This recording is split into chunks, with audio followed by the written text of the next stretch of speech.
Olá pessoal, então dando continuidade à disciplina de Geodésia e Ajustamento. Hoje nós vamos ver então a questão da transformação entre diferentes sistemas geodésicos de referência, né, ou entre diferentes dados, né, se a gente for considerar como sinônimos, né? Bom, então qual que é a ideia? Então a gente viu nas aulas anteriores, né, que a gente tem aí diferentes sistemas geodésicos de referência, como o Sirgas 2000, SAD 69, Córrego Alegre, enfim. E por serem sistemas diferentes, né, então, tanto na questão do elipsoide de referência adotado no GRS 80, internacional de 67, internacional de Hayford 24, enfim. Né, então mudou o elipsoide ali, mudou o achatamento, o semeixo maior e o achatamento do elipsoide, né, mudou o tamanho e a forma dele ali. Tem a questão se o sistema é geocêntrico, né, com origem no geocentro, ou se ele é topocêntrico, ou seja, né, o elipsoide ele é ali virtualmente deslocado de maneira proposital, né, para que no ponto origem, ali, o primeiro ponto da cadeia de triangulação, geóide e elipsoide sejam coincidentes, né, a ondulação geoidal é nula. Enfim, então, tudo isso, né, mudar o tamanho do elipsoide, mudar a forma dele, o seu achatamento, mudar a sua origem, acaba resultando aí em diferenças de coordenadas, né, para o mesmo ponto, dependendo do sistema de referência que ele esteja, né. Então aqui tem exemplos, né, então a gente poderia, por exemplo, a gente teria um elipsoide aqui, um datum associado ao WGS84, por exemplo, né, que é o referencial do GPS, e um outro datum qualquer X aqui, né, então do GPS, o WGS84 em vermelho, e esse datum qualquer X aqui em ciano, né. Bom, então existe ali uma diferença, né, entre as suas posições, vamos supor o datum, o WGS geocêntrico e o datum X topocêntrico, né. Então, consequentemente, né, por haver essa diferença entre as suas posições, ainda vamos supor que o elipsoide é o mesmo, tá, em termos ali de semeixo maior e achatamento, né, tamanho e forma, enfim, só o que muda é a posição do seu centro. WGS74 geocêntrico, origem no geocentro, e esse o datum X, um sistema topocêntrico, né? Então, em algum ponto aqui, né, a gente forçou essa coincidência geóide e elipsoide, consequentemente o elipsoide foi deslocado ali do geocentro, né, nesse datum X, tá? Então, como a gente pode ver aqui pelas figuras, né, obviamente vai mudar ali o valor das coordenadas, né, tanto na questão da longitude, tá, de um mesmo ponto, né, então vamos imaginar que a gente tem o mesmo ponto na superfície topográfica, mas ele vai ter um valor de longitude no datum 1, né, e um outro valor de longitude diferente no datum 2, né, porque mudou ali a referência, mudou o elipsoide de referência para o cálculo, né, para a obtenção dessa longitude. O mesmo para a latitude, né. Então ele vai ter uma latitude de referência no datum 1 do WG74 e uma outra latitude de referência, né, no datum 2, nesse datum X topocêntrico, porque mudou ali, né, a origem, né, a posição do elipsoide de referência, consequentemente ali vai mudar a normal do ponto, né, e consequentemente ali vai mudar o valor da sua latitude, né, geodésica. Enfim, aqui um outro exemplo mais exagerado, né, então não só as posições, né, as origens dos dois elipsoides são diferentes, como também até mesmo a questão da própria orientação entre eles, né, existe uma rotação ali entre eles, né, enfim, a gente poderia pensar ainda que eles também têm tamanhos diferentes, achatamentos diferentes, né, formas diferentes, enfim, então pode mudar ali a posição, pode mudar a orientação, a rotação, né, ainda pode mudar aí a forma, o tamanho, enfim, né, então e aí a mesma ideia, né? O mesmo ponto P na superfície topográfica, tá, pessoal? Isso você tem que ter em mente, é o mesmo ponto ali, tá? É a mesma chapa metálica, é o mesmo marco de concreto, é o mesmo pilar de concreto com concentragem forçada, enfim, é o mesmo ponto que o piquete que foi ocupado ali, que seja, é um ponto de estação, é um pino, uma arruela, um vértice de divisa, né, de um imóvel, enfim, não importa, é um ponto ali na superfície topográfica, né? Então é o mesmo ponto na superfície topográfica, só que ele vai ter valores de coordenadas geodésicas, né, latitude e longitude diferentes, tá? Se ele está no datum em relação ao datum em vermelho nessa figura, por exemplo, ou em relação ao datum em verde nessa figura, porque são justamente, né, elipsoides de referência distintos aqui entre os dois casos, né, com tamanho, forma, orientação, enfim, posição, né, translação ali, origem, né, diferentes, tá? Que é o que vai ocorrer aí com Sirius 2000, SAD 69, Córrego Alegre e etc, tá? Astrodatum Chuar, né, aqui, só para ficar aqui no exemplos do Brasil, né? Então aqui a gente tem alguns exemplos, né, aqui uma figurinha, né, mais ilustrativa, né, então onde a gente tem esse prédio, né, e aí esse formando um hexágono aqui, né, então, enfim, esse polígono, e ele vai ter uma posição em SAD 69, que é essa em azul, tá, e outra posição em WGS 84, né, o sistema associado ao GPS, que é essa em vermelho, tá. Então notem que é o mesmo prédio, né, são os mesmos vértices ali que formam esse hexágono, né, mas num sistema de referência, no SAD 69, ele vai ter um valor de latitude e longitude, né, cada ponto aqui, né, cada ponto dele vai apresentar um valor de latitude e longitude. Num outro sistema de referência, como o WG74, cada ponto aqui vai ter, né, valores de latitude e longitude diferentes, né, em relação ao caso do SAD 69, porque são sistemas diferentes, tá, com origens diferentes, enfim, né, parâmetros diferentes e tudo mais, tá. Então a gente tem que saber como converter de um para o outro, né, porque a gente pode receber dados, né, coordenadas que estejam em SAD 69 e a gente quer em Sirius 2000, ou vice-versa, né, eventualmente a gente pode ser que a gente tenha coordenadas em Sirius 2000 e quer alterar, converter para SAD 69. Vamos supor que daqui a um tempo o IBGE lança o Sirius 2030, 2025, sei lá, e eventualmente a gente quer trabalhar em Sirius 2000, né, porque a base que a gente tem ainda está em Sirius 2000, né. Então a gente tem que saber, né, que tem que ter formas de se fazer essas conversão entre diferentes sistemas de referência, diferentes dados, diferentes sistemas geodésicos de referência, tá?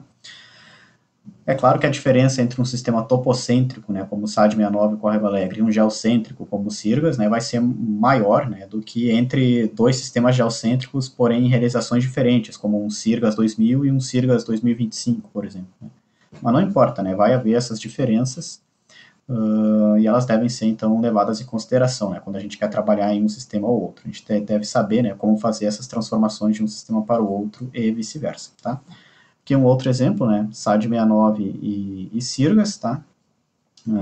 Município de Campo Grande, no Rio de Janeiro, onde a gente nota aí que tem uma diferença, né, nessa base cartográfica aqui, um deslocamento da ordem de 65 metros, né, no sentido nordeste, né, do Sirius para o SAD 69, né? Então o Sirius aqui em verde, né, ciano, e o SAD 69 em vermelho nessa figura, tá?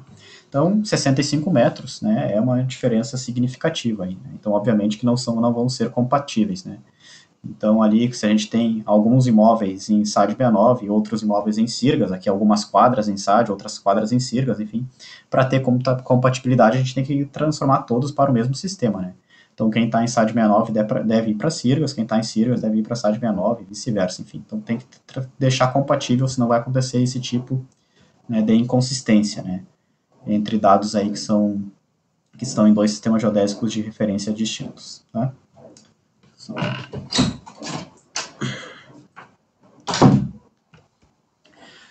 Bom, para isso a gente vai utilizar um software, tá? A gente já vai ver exemplos, né, nesse software, que é o software do IBGE, gratuito, tá? E ele se chama ProGrid, tá?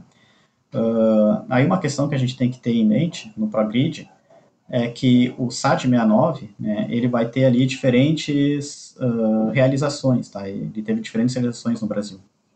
Então no ProGrid a gente vai ter três tipos diferentes de SAD 69, tá? A gente vai ter o SAD 69 original, tá? Que no ProGrid ele vai ser, o nome, né, que ele vai ser referido será SAD 69 rede clássica. Mas nós também temos um outro SAD 69, tá? Que foi um reajustamento que houve dessa rede clássica em 96, tá? Por parte do IBGE. E aí, o nome usual, né, dessa realização é SAD 69/96, tá? Mas no ProGrid, então, né, o nome dele será SAD 69/96 rede clássica. Por quê? Para deixar claro que foi um reajustamento da rede clássica, porém ainda usando aqueles dados de triangulação, tá, que se tinha na época, tá? Como o caso da rede de nivelamento, né? É feito um ajustamento, né, um novo ajustamento, um novo cálculo das altitudes, mas se utiliza os mesmos desníveis que foram observados, né, na realização anterior. Enfim, o que muda é o cálculo, né, não os dados, tá? Aqui é a mesma ideia, né? Então, são os dados de triangulação. E aí tem uma terceira realização do SAD69, né, conhecida como SAD69/2005, que no ProGrid ela vai se chamar SAD69 Técnica Doppler ou GPS, né, que aí essa sim, essa é diferente das anteriores, porque se utilizou lá o elipsoide do SAD69, né, com os parâmetros lá do elipsoide internacional de 67, porém não são mais com dados de triangulação. Aí, nesse caso, os pontos foram ocupados com receptores GNSS, tá? Então, aí é diferente, né? Então, podem ser os mesmos pontos ali, enfim, né, da rede que já existia do SAD69, só que não foram mais utilizados aqueles dados de triangulação, né, como no caso do SAD69 original e do SAD6996, e sim novos dados coletados por receptores GNSS, tá? E aí essa realização foi conhecida como SAD69 2005, né, ou técnica Doppler ou GPS. E quando que eu sei se é uma ou outra realização, né? Eu só tenho informação que foi em SAD69, né? Então, aí o que a gente tem que ter em mente é a data, né, que cada um deles foi adotado. Tá? Então, claro, o SAD69 original foi o primeiro, né? Então, até julho de 96, tá? Então, em tese, todos os levantamentos estavam referenciados ao SAD69 original, rede clássica. A partir de julho de 96, né, se passou a ser oficial o SAD69 96, tá? Então, se eu tenho dados de um levantamento que foi realizado, por exemplo, sei lá, em 99, né, 98, né, então muito provavelmente aquela realização vigente do SAD69 era a SAD69 96, não mais a rede clássica. Tá? E já em 2005, né, a partir de 25 de fevereiro de 2005, se tornou vigente então o SAD69 2005, né, junto ali naquele período de transição do Sirgas 2000, né? Então, enfim, já era o Sirgas 2000 oficial na época, mas também já se tinha aí, né, essa realização do SAD69 2005. Então, se eu tenho dados do SAD69, sei lá, de 2010, por exemplo, né, então, muito provavelmente, né, a realização do SAD69 correspondente é o SAD69 técnica Doppler ou GPS, tá? Então, vai depender aí da data, né, da data do levantamento que eu tenho. Na verdade, assim, né, a rigor vai depender da data da monografia, né, da data da monografia dos pontos de apoio. Mas, enfim, a gente assume aqui que pela data do levantamento, o profissional consultou a monografia mais atualizada, né, daqueles pontos de apoio que vai estar ali naquela realização SAD69 correspondente. Tá? Então, o SAD69 a gente teve 3 realizações, né?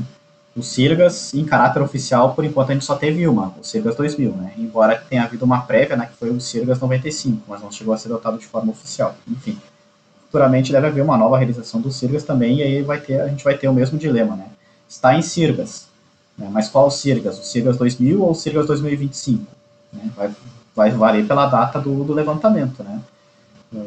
Até ali, vamos supor, fevereiro de 2025, por exemplo, estava tudo em Sirgas 2000. Após fevereiro de 2025, passou a ser em Sirgas 2025, e assim por diante. Né? Então, enfim, sempre está atento a isso. Né?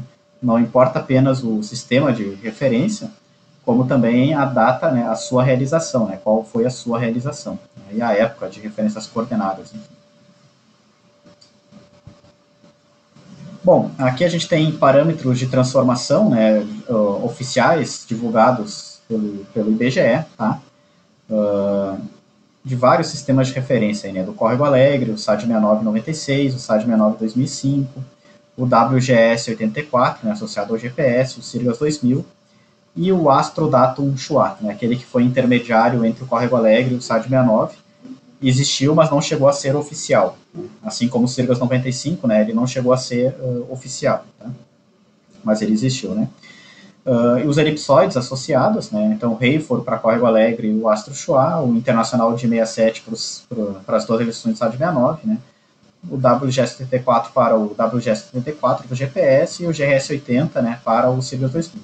O tipo, né, então, Sirgas e WGS geocêntrico, os demais topocêntricos, né, o semi-eixo maior A, né, também chamado de raio equatorial, enfim, então a gente nota que o WGS 84 e o GRS 80 tem o mesmo, né, semi-eixo maior, né, o do SAD tem um outro valor, né, e o do Hayford tem um outro valor, enfim, então valores diferentes. bem como o semi-eixo menor, B, né, e o achatamento, F. Né? Então, tendo o achatamento, a gente obtém o semi-eixo menor e vice-versa. Né? Tendo o semi-eixo menor e o semi-eixo maior, a gente obteria o achatamento. Enfim. Então, a diferença, né, entre o WGS e o Sirgas, né, ela está aqui no é o mesmo semi-eixo maior, tá? E é uma diferença muito pequenininha no semi-eixo menor ou, consequentemente, né, no achatamento ali, tá, pessoal? Então, como ambos são geocêntricos, né, e essa diferença é muito, muito pequena entre um elipsoide e o outro, né, a gente assume aí que eles são coincidentes, tá? Então, o que importa é a data da coordenada, né? Então, como comentei, né? Então, Sirgas 2000, as coordenadas são associadas a maio de 2000, tá? Mas em termos práticos, assim, são os dois elipsoides são geocêntricos, né? E tem ali praticamente tem as mesmas dimensões, né? Em termos práticos. Então, como se fossem compatíveis entre eles, tá? E para os demais casos, aí tudo bem, aí a gente tem diferenças, né? Tem diferenças entre as origens aqui, né? Enfim, então, esses parâmetros de transformação, né, se vocês forem notar, são apenas translações, né? São diferenças de origem em x, y, z, ou seja, nos três eixos cartesianos geocêntricos, tá? Não tem rotação e escala aqui, enfim, né? Então assume que os elipsoides são paralelos, né? Com a mesma orientação ali, Greenwich, Equador e tudo mais, né? E também não tem a questão da escala, né? Então as distâncias ali, né, em SAD correspondem a distâncias em Sirgas, por exemplo, né? Então não tem nenhum fator de escala a ser aplicado, enfim. Então é uma mera questão de origem do centro, né? Onde que está o centro de um elipsoide, o centro do outro, bem como ali o tamanho dos elipsoides, né? Achatamento e semi-eixo maior. Enfim, então, a grosso modo, se a gente quer obter as coordenadas de um ponto de SAD 69 para Sirgas 2000, por exemplo, né, o que a gente deveria fazer? Tá? Vamos supor aqui que seja o SAD 69 2005. Né? A gente obtém a gente trabalha com as coordenadas cartesianas geocêntricas, tá? Do SAD 69, 2005, né? E aplica esses parâmetros de transformação. Né? Por exemplo, aí subtrai 67,35 metros na coordenada ΔX, né? Soma 3,88 metros na coordenada Y e subtrai 38,22 metros na coordenada Z, por exemplo. Né? É uma mera questão ali de translações. Né? E aí a gente consegue converter coordenadas cartesianas geocêntricas de SAD 69 2005 para coordenadas cartesianas geocêntricas em Sirgas 2000. Tá? A gente fez aí uma mudança do datum. Né? A gente não mudou o sistema de coordenadas, continua cartesianas geocêntricas, x, y, z, mas a gente mudou o sistema de referência daquele ponto. Né? Então ele tinha coordenadas cartesianas geocêntricas em SAD 69 2005 e a gente, aplicando esses parâmetros de transformação oficiais do IBGE, né, nas suas coordenadas, a gente converteu as coordenadas dele para coordenadas associadas ao Sirgas 2000, cartesianas geocêntricas, né, x, y, z, somando e subtraindo valores ali, né, enfim, de acordo com essa tabela do IBGE, tá? Então, esses são os parâmetros de transformação, né, oficiais aí divulgados pelo IBGE entre diferentes sistemas geodésicos aqui no território brasileiro. O problema disso, né, é que não é tão simples assim, né, pessoal? Não é uma mera questão de diferença de origem, né, entre os elipsoides, né? A gente já viu ali que eles também têm dimensões diferentes e tudo mais, né? Os antigos eram topocêntricos, só se tinha latitude e longitude. Os modernos são geocêntricos e a gente teria a latitude, a longitude e a altitude elipsoidal, né? Porque foram determinados por GNSS, enfim. Então, se a gente simplesmente aplicar esses parâmetros de transformação oficiais aqui, divulgados pelo IBGE, né, nas coordenadas cartesianas geocêntricas de um ponto para o outro, a gente vai cometer aí, né, uma distorção, né, nessa transformação. E essa distorção, ela não é constante, né, ela não é linear, vamos assim dizer, porque são justamente, né, sistemas muito diferentes entre si, né. Então aqui a gente tem um exemplo de um artigo que saiu no Boletim de Ciências Geodésicas, né, em 2014, tá? O primeiro autor, Magna Júnior, né, onde ele mostra distorções entre o SAD 69 da realização de 96, tá, com o Sirgas 2000. Tá? Então diferenças de coordenadas, né, entre SAD 69 e Sirgas 2000 ao longo aí, né, do território nacional, né, principalmente onde se tinha pontos de triangulação ou pontos Doppler, enfim. Né? E aí a gente nota, né, que essas distorções elas variam, né, tanto em magnitude quanto em direção, orientação, enfim, né. Então aqui é uma escala gráfica para ter noção, né, uma setinha desse tamanho corresponde a 1 segundo de diferença, mais ou menos 31 metros. Já essa setinha aqui corresponderia a 2 segundos, né? Então, mais ou menos 62 metros de diferença, tá? Entre SAD 69 e Sirgas, né? E aí aqui a gente tem um padrão para o Rio Grande do Sul, né? Seguindo aqui as cadeias de triangulação, né? E um outro padrão de deformação lá no Tocantins, né? E é completamente aleatório e distinto, né? Tanto para um quanto para outro, né? Então aqui no Rio Grande do Sul a gente tem uma maior distorção lá próximo à fronteira com a Argentina, né? Nesse sentido noroeste, né? Mas, por exemplo, né, já aqui no litoral do Rio Grande do Sul a nossa tendência é outra, né, é a nordeste, né, enfim, então aqui no Tocantins é interessante também, né, então aqui a gente tem umas praticamente só para oeste, né, aí aqui a gente já tem umas para sudoeste, né, enfim, então imaginem, é para tudo que é lado e tudo que é magnitude, né, aqui a gente tem distorções bem pequenininhas, ó, setinhas bem pequenas, né, já aqui mais para lá as setas já ficam bem maiores, né. Enfim, porque depende também da distribuição espacial desses pontos, né? Desses pontos conhecidos, né? Em SAD 69, Sirgas, enfim. Então, é um resumo, né? É um problema complexo da geodésia. Fazer essas transformações de um sistema clássico topocêntrico para um sistema moderno, geocêntrico e vice-versa. Tá? Há muita distorção nesse processo, né? Quando a gente faz essa simplificação de simplesmente achar ali, né, uma diferença, uma translação, né, em XYZ, né, como se os dois elipsóides só tivessem uma diferença de origem no espaço 3D. Né, não é tão simples assim, tá?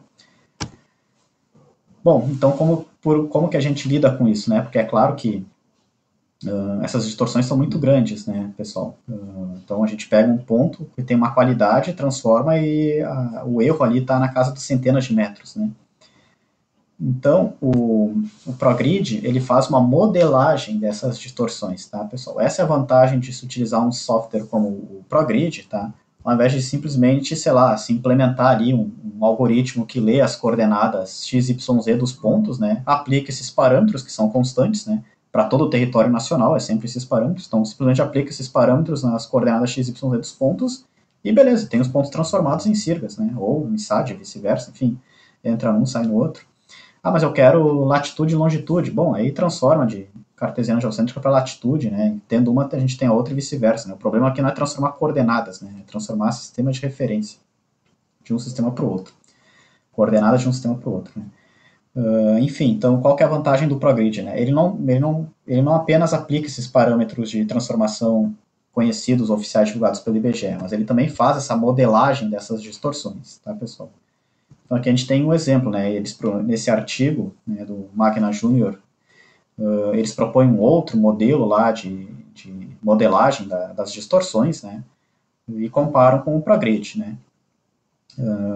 E aí eu não vou ficar aqui, né, fazendo propaganda, uma é melhor, outra pior, mas enfim, vamos supor, a questão aqui é a seguinte, né? Ó, 90% dos pontos, né, quando a gente utiliza o ProGrid, por exemplo, ó, eles vão ter um erro de transformação aí menor ou igual a 4 centímetros na latitude, tá? 4,3 centímetros na latitude, né?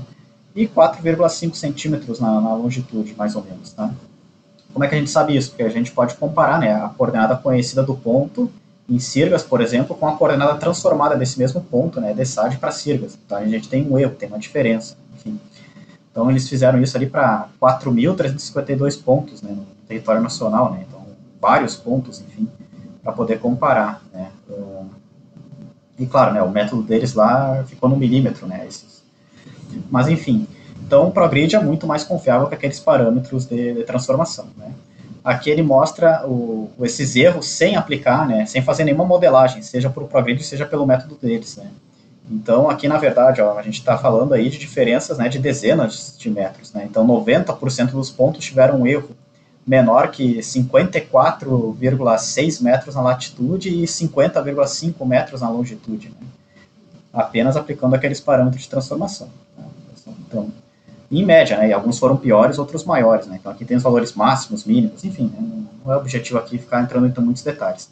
Mas é importante a gente ter em mente isso. Né? Usando o ProGrid ou algum outro modelo de modelagem dessas distorções, enfim, aí a gente está falando aí, né, um erro residual da transformação em geral, né, vai ficar ali, né, na ordem do milímetro ou centímetro, né, que é muito melhor do que as dezenas de metros, caso a gente não faça nenhuma modelagem das distorções, tá? Então, essa é a importância de se utilizar, né, um software como o ProGrid do IBGE, que apresenta, né, essa modelagem das distorções de um sistema topocêntrico para um sistema geocêntrico e vice-versa. Tá?